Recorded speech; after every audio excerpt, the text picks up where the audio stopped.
do the freight rail workers deserve more than 1 day of paid sick leave, like millions of Americans have? And if so, why didn't you negotiate for that when you were helping to negotiate that contract that you now want Congress to impose? I love you guys. I negotiated a contract no one else could negotiate.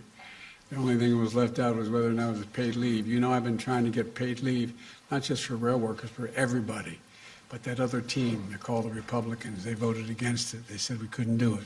We're one of the few nations in the world that don't have paid leave for our workers.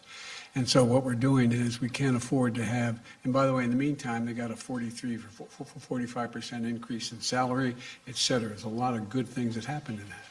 And if in fact this shuts down over the question of 1 to 5 paid, or 7 or 9, or whatever the numbers would be negotiated of paid leave days, it's going to immediately cost 750,000 jobs and cause a recession.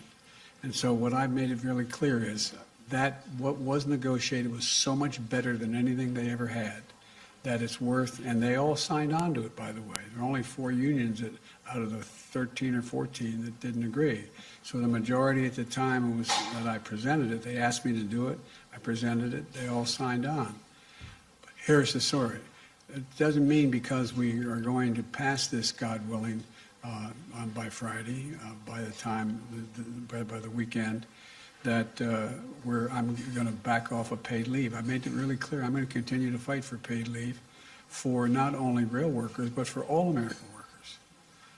I imagine it may surprise some of our European friends that there's no paid leave in the United States of America. We're one of the few major countries in the world that don't have it.